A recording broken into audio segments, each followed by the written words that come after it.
জোরে বলো।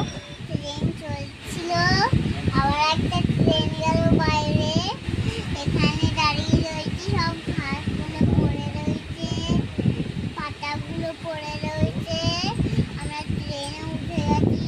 আমরা একটু পরে মোগলসরাই ঢুকবো।